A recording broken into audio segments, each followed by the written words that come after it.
Hi sir, నేను ఈ project గురించి తెలుసుకోవడానికి వచ్చాను. మీ పేరు? నా పేరు శేషగిరిరావు అండి. Okay sir. మాది అవతార్ వెంచర్స్. ఇది సార్, కస్టమర్ కి బ్యాంక్ లోన్ కావాలి అంటే ఎలా తీసుకోవాలి వాళ్ళు? ఒకసారి వెంచర్ కి వచ్చి సెలెక్ట్ చేసుకున్నాక ఒక ప్లాట్ ఫస్ట్ అడ్వాన్స్ కట్టాలి. కట్టాక మా దగ్గర లీగల్ గా ఏమేమి అవసరమో లాయర్ ఒపీనియన్ తో సహా మా దగ్గర ఉంటుంది. ఆ డాక్యుమెంటేషన్ కంప్లీట్ గా బ్యాంక్ లో ఆల్రెడీ అప్రూవల్ చేయించుకున్నాం ప్రాజెక్టు. సో వీళ్ళు చేయాల్సింది ఏంటంటే కస్టమర్స్ వాళ్ళ ప్రొఫైల్ అంటే కేవైసీ అంటారు కదా, Aadhaar card, pan card, photograph, వాళ్ళ సిబిల్, బ్యాంకు పేమెంట్స్ సిబిల్ ఉంటుంది కదా, అది ఇన్కమ్ ట్యాక్స్ అసెస్మెంట్స్ ఒక 3 years ఇలా అడుగుతారు బ్యాంక్ వాళ్ళు. వాళ్ళే అసిస్ట్ చేస్తారు, అన్ని అర్థమయ్యేది చెప్తారు. సో అవి సబ్మిట్ చేస్తే ఒక 10-15 days లో లోన్ వచ్చేస్తుందండి.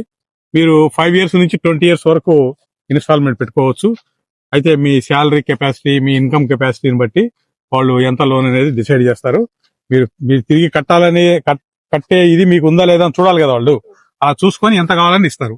అయితే మీరు తీసుకునే ఏరియా ఎంత, దానికి ఎంత ఎలిజిబిలిటీ ఉంది అనేది ఫస్ట్ క్రైటీరియా. సో దాని ప్రకారంగా ఎలిజిబిలిటీని బట్టి ఇస్తారండి. దానికి ఏమి ఇబ్బంది లేదు. అది మ్యూచువల్ అండర్స్టాండింగ్ తో ఆల్రెడీ ప్రాజెక్ట్ అప్రూవల్ అయిపోయింది కాబట్టి బ్యాంక్ వాళ్ళు ఏమి ఇబ్బంది పెట్టరు కస్టమర్ ని. కాకుంటే వాళ్ళకి ఎలిజిబిలిటీ ఉండాలి. ఓకే సార్, ఏమేం డాక్యుమెంట్స్ కావాలి? ఇప్పుడు ఒకవేళ ప్లాట్ తీసుకోవాలి, ఓపెన్ ప్లాట్ అంటే ఏమేం డాక్యుమెంట్స్? ఓపెన్ ప్లాట్ తీసుకోవాలంటే ఫస్ట్ డిటిసిపి పర్మిషన్ ఉండాలండి. డెవలప్మెంట్ చేసి ఉండాలి. డెవలప్మెంట్ లో భాగంగా రోడ్లు ఉండాలి, కర్బింగ్ స్టోన్ ఉండాలి, మొక్కలు నాటాలి, పార్కులు డెవలప్ చేయాలి, డ్రైనేజ్ అవ్వాలి, వాటర్ ఫెసిలిటీ అవ్వాలి, వాటర్ ట్యాంక్ కట్టి ఉండాలి, తర్వాత సెప్టిక్ ట్యాంక్ ఉండాలి. ఇలా అన్ని నామ్స్ ఉంటాయి. దాని ప్రకారంగా చేస్తేనే వీళ్ళు కూడా సాటిస్ఫై అయ్యి లోన్ ఇవ్వడానికి రెడీ అవుతారు. ఏం లేకుండా పర్మిషన్ వచ్చిందని బట్టి పేపర్ ఇస్తే లోన్ ఇవ్వరు.